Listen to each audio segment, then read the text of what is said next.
नमस्कार सभी श्रोताओं और दर्शकों को। आज हमारे चैनल ऐतिहासिक यात्रा की यात्रा निकलकर पहुंच गई है ऐसी रानी पर जिस पर खूनी मैरी नाम का एक खेल बना है। इंग्लैंड की राजगद्दी साल 1509 से लेकर 1547 तक हेनरी के हाथों में हुआ करती थी। राजा हेनरी की कई पत्नियां और एलिजाबेथ मैरी नाम की दो बेटियां थीं।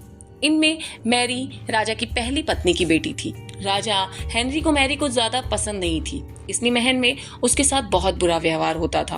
वो नौकरों की तरह पूरे महल में काम करती थी। मैरी अगर कुछ कह देती तो राजा उसे बुरी तरह प्रताड़ित करता था।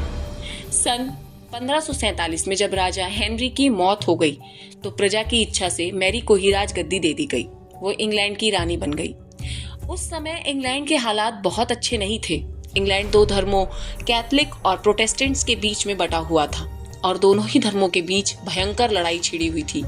रानी चाहती थी कि पूरे इंग्लैंड में सिर्फ एक ही धर्म हो, लेकिन लोगों ने उसकी ये बात बिल्कुल नहीं मानी। इससे नाराज होकर रानी ने उनकी बात ना मानने वालों को मौत की सजा दे दी थी। रानी मैरी ऐसे लोगों को जिंदा जलवा देती थी जो रानी की बातें नहीं मानते थे।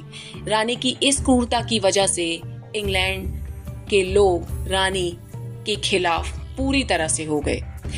ऐसा भी कहा जाता है कि रानी कुंवारी लड़कियों के खून में नहाती थी। उसका मानना था कि उनकी खून से नहाने से वह ज्यादा दिनों तक जवान रहेगी। कुछ सालों बाद मैरी ने शादी कर ली और कुछ दिनों में ही वह गर्भवती भी हो गई। ये बात जल्द ही इंग्लैंड में फैल गई कि पूरा इंग्लैंड खुशियां मनाने लगा, क्योंकि प्रजा को सिंहासन पे बैठने वाला वारिस मिलने वाला था। बताते हैं कि मैरी को सब कुछ नॉर्मल एक गर्भवती महिला की तरह ही जा रहा था, लेकिन जैसे ही डिलीवरी का दिन आया मैरी को कोई बच्चा नहीं मिला। कैन यू इमेजिन, उसे कोई बच्चा नहीं हुआ। लोग कहने लगे कि मैरी के पेट में 9 महीने कोई भूत पल रहा था। प्रजा को जैसे ही इस बात की भनक लगी, उन्होंने मैरी को कोसना शुरू कर दिया, उसे बुरा भला कहना शुरू कर दिया। उसे इतने अपशब्द कहे कि उसके दिल में कटुता बढ़ गई। इस दौरान लोगों ने यहाँ तक कहा कि मैरी ने अपना राज बचाने के लिए प्रजा से झूठ बोला था। नाराज प्रजा मैरी के विरोध में सड़कों पर उतर आई। प्रजा चाहती थी कि मैरी सिंहासन छोड़े, लेकिन एक बार फिर मैरी ने अपने विरोधियों को जिंदा जलाने का आदेश दे दिया, जिससे प्रजा उसकी पूरी तरह से विरोधी हो गई। लोगों ने मैरी को ब्लडी मैरी कहना शुरू कर दिया, खूनी मैरी कहना शुरू कर दिया। कुछ महीने बाद मैरी की भी मौत हो गई, लेकिन उसकी आत्मा आज भी जिंदा है, पूरी तरह से जिंदा है, यही कहना है लोगों का।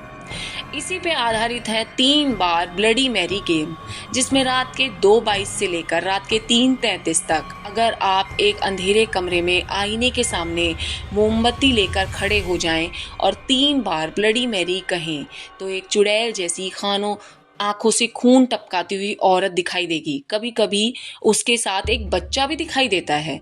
और अगर आपने कह दिया कि आई स्टोल योर बेबी, तो आखिर में आपकी खैर नहीं, बस आप गए। धन्यवाद। यदि आपको मेरा ये प्रयास अच्छा लगे और मेरा ये चैनल पसंद आए तो प्लीज़ मुझे लाइक, शेयर और कमेंट करें। मेरे चैनल को सब्सक्राइब ज़रूर करें। मेरा 1K पूरा कराने में मेरी मदद करें।